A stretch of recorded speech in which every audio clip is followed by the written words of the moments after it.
Hi, good evening all. I'm Dr. Sujitra. Today I'm going to speak you about FPD.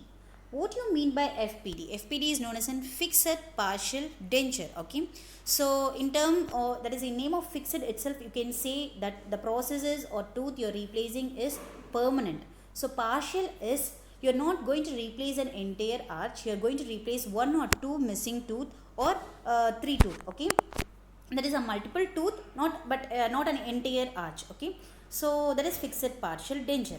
What are the aims of fixed partial denture? So aims of fixed partial denture is to restore function,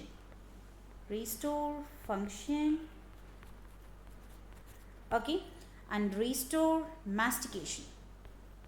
So restore of the restoration of the function and mastication of posterior tooth is very important of a fixed partial denture. Okay, so in case of anterior teeth, the aesthetics is of major concern. So in case of posterior tooth, so the function and mastication is important. In case of anterior tooth, aesthetics is very important. Okay, if you didn't replace a tooth, that is for a long period of time, so if there are multiple missing tooth in your oral cavity and you didn't replace the tooth, it might result in a problem of your TMJ. So to correct your TMJ related disorder, the replacement of tooth is also important, so it might also help. Okay, so the TMJ disorders can be a clicking sound, or it can be a uh, dislocation of the jaw, or it can be a locked jaw. Okay, so these are the TMJ related disorders. So this replacement of a missed tooth might help, okay, for treating your TMJ, that is temporomandibular joint disorders. Okay, so what is a missing tooth? Okay, so what is the missing tooth and how you, so this is your premolar, for example, and this is your molar. Okay, so this is your missing space. Okay, so this missing space is known as an pontic. Okay, and the two tooth adjacent to the missing space is known as an abutments.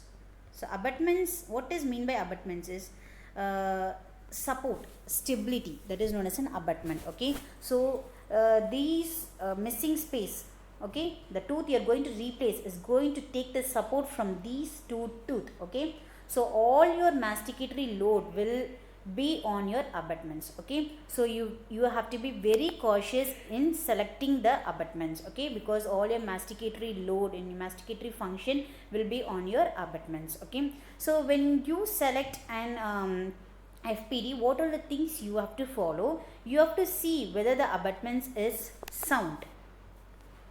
Okay, so abutments, the tooth is strong. Okay, that is tooth is strong and healthy. That is healthy is the whether the tooth is free of periodontal disease. Okay, or other tooth related disorders like abfraction, erosion, abrasion.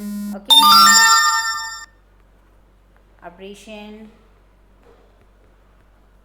so etc. Okay, so these things you have to note while selecting a case for FPD. Okay, so when you select an FPD, what are the protocols, what are the rules you have to follow of selecting a case?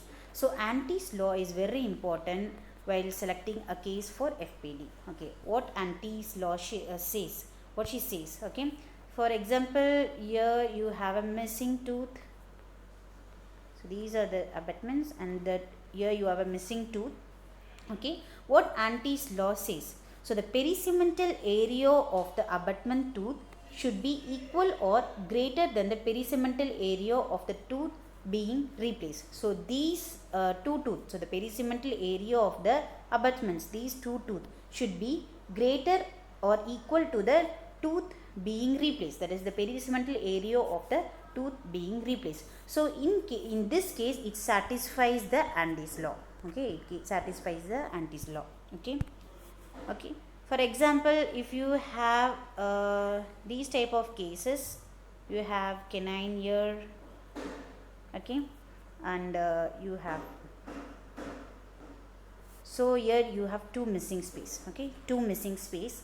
So these also satisfies the anti-slaw. You can take the support from these 3 teeth and you can replace the 2 tooth here. So this satisfies the anti-slaw. Okay. Okay. So the first case satisfies the anti-slaw and this second case satisfies the anti-slaw. For example, if you have only canine and molar, you have 3 missing space. So this does not satisfy the anti-slaw. This does not satisfy the anti-slaw. Okay. So you understand? So the anti-slaw says the perisegmental area of the abutment teeth should be equal or greater to the perisegmental area of the tooth being replaced. So these are the ways I'm sorry, for the selection of the FPD. Okay. Now I have given you the overview of FPD. So let me also update you more information in my second video. Thank you. Thank you. Keep watching.